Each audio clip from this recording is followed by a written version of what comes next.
If you've ever seen a screen telling you that your computer or phone is running low on storage space, then you know how frustrating that can be. It may seem like you're in a constant battle with your device, endlessly removing, then adding, then removing files or apps to free up space. One of the solutions to this problem is a NAS, or a network attached storage, like this 4-bay storage device from UGREEN. I'm going to show everything you need to know about this, including the benefits of a NAS, features of this device, hardware and software setup, and key use cases like AI photo recognition. I've used several different brands, models, and sizes of NAS devices over the years, so I understand what they offer. I've also seen how a NAS may be confusing or intimidating if you're just starting out. This UGREEN NAS is beginner friendly, and I'll keep things simple with step-by-step instructions. If you're new here, my name is Michael Leen, and this channel is all about how tech can make you more productive, especially through home automation, with new videos every week. Thanks to UGREEN for sponsoring this video and supporting the channel. So what exactly is a NAS? Well, it's essentially a helpful way to solve the data storage limitations that you may face on your computer. It works like cloud storage, but stores all of your data locally on your own hard drives, so your stuff, like documents and media files, is safe. From a computer, you can access your NAS like any other folder for managing files. You also have the option to enable remote access, allowing you to manage your files no matter where you are. NAS was one of those things that seemed kind of intimidating before I got started, but then I quickly saw how beneficial it was and couldn't believe I ever lived without one. I've used a NAS to automatically and wirelessly back up the data on our computers, store thousands of music, movies, and TV shows, and play them on our TV, and to just offload large files, like video recordings from my YouTube channel, onto the NAS to free up limited space on my computer. Let's take a closer look at this particular device, the UGREEN NAS Sync DXP4800 Plus network attached storage. Inside the box, you get the NAS itself, user manual, warranty card, 2 hard drive tray keys, a power adapter, 2 Ethernet cables, 2 silicone pads for thermal conduction if you are installing M.2 SSDs, which is optional, and screws and a screwdriver for 2.5-inch hard drive installations. The screws and screwdriver are not needed if you're installing common 3.5-inch hard drives like I am. You will need to purchase the hard drive separately, and I'm using 4 4TB Western Digital WD Red Plus hard disk drives, or HDDs. The UGREEN NAS is a 4-bay desktop storage device, and it's pretty slim for its size. Each bay has a safety lock and can accommodate 2.5-inch or 3.5-inch HDDs. You access the bays from the front of the device. Also on the front is the power button, indicator lights, SD card slot, a USB Type-C 3.2 Gen 2 port, and a USB 3.2 Gen 2 port. On the back of the NAS is a dust mesh filter that attaches magnetically. Below that is an HDMI port, USB 3.2 Gen 1 port, 2 USB 2.0 ports, 2.5 gigabit Ethernet, and 10 gigabit Ethernet ports, a reset button, and the power button. If you do plan to install M.2 SSDs, this can be done on the bottom of the device. The UGREEN NAS has a maximum storage capacity of up to 112 terabytes. That's equivalent to storing millions of photos and documents, or tens of thousands of movies. It supports download speeds up to 1,250 megabytes per second, meaning a 1 terabyte file can be downloaded in less than 15 minutes. Inside is a 12th gen 5-core Intel processor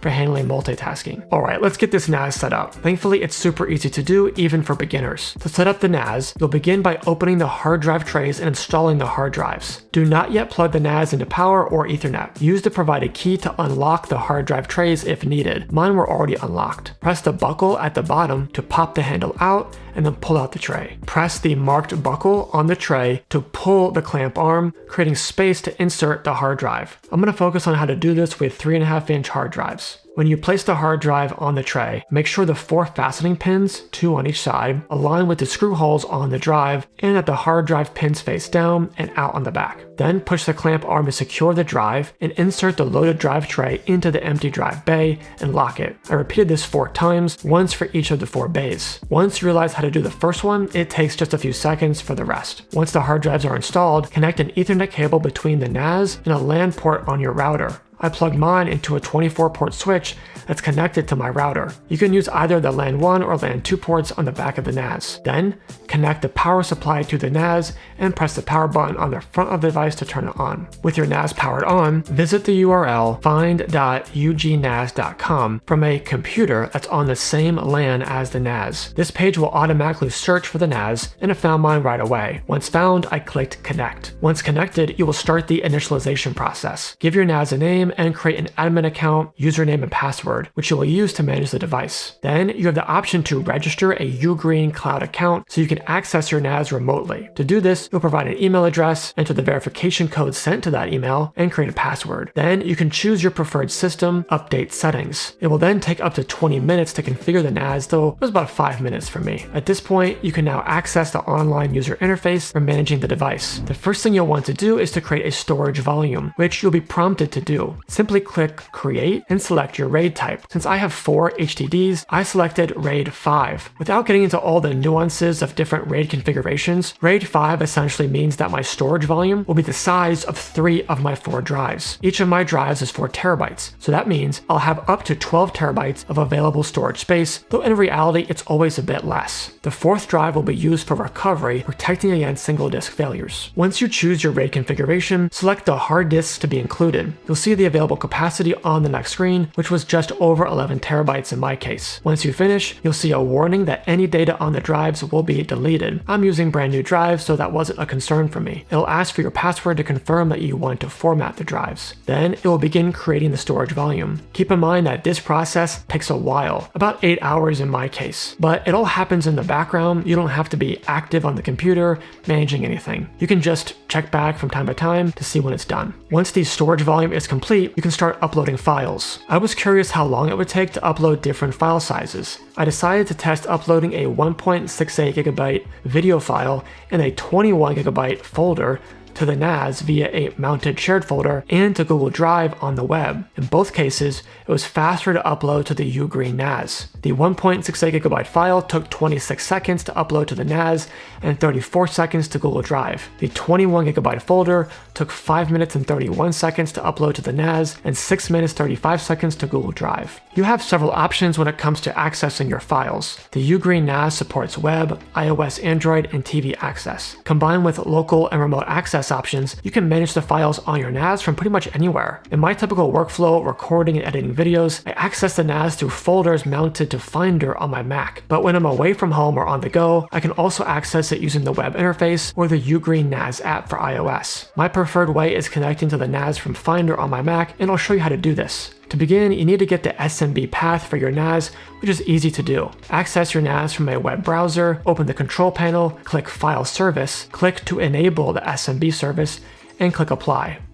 Under How to Use, you can copy the SMB path for Mac Finder access. Now, open Finder on your Mac, click Go in the menu bar, connect to server, type or paste in the SMB path for your NAS, click Connect, and select the volumes you want to mount. If it's your first time, you'll also need to enter the username and password you use to access the NAS from the browser. Now you can just drag and drop files and folders to your NAS just like you would any other folder in Finder. I love how easy this is, and similar functionality is also available for Windows users. One common use case for a NAS is to create automated wireless backups of the data on your computer instead of remembering to connect an external drive for manual backups. Time Machine makes this easy on a Mac, and it works easily with the UGREEN NAS once you connect it to Finder. From the web interface of your NAS, open the control panel, click File Service, click Discovery under How to Use, click to enable the Bonjour service, and click to set up a Time Machine folder where your Time Machine backups will be stored. Then you can open up Time Machine on the Mac, click the plus icon,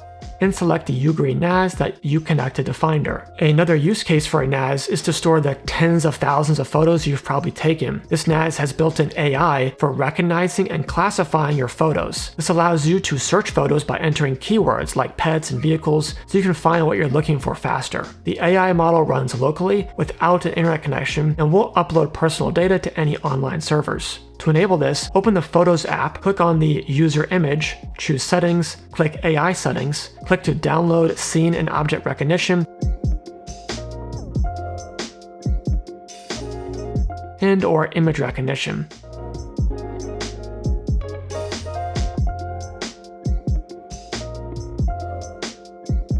Note that these AI features will keep the hard disk active, so it's something you can experiment with. Once enabled, give the AI at least a few minutes to analyze your photos, but possibly longer depending on the size of your photo library. Now when I search for things like car, mountain, forest, grass, and sun, it correctly surfaces the relevant photos.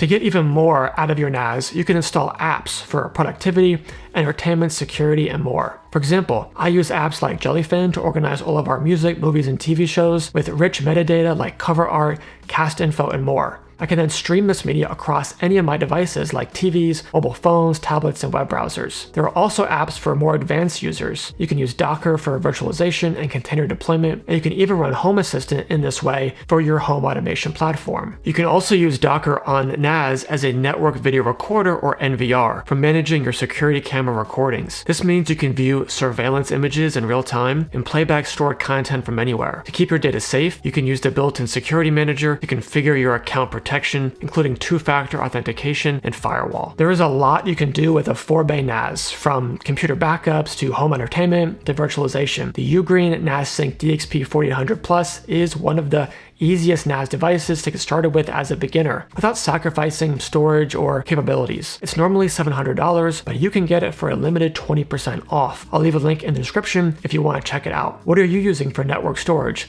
Let me know down in the comments. And while you're there, give this video a like and consider subscribing. Thanks so much for watching, and I'll catch you in the next one.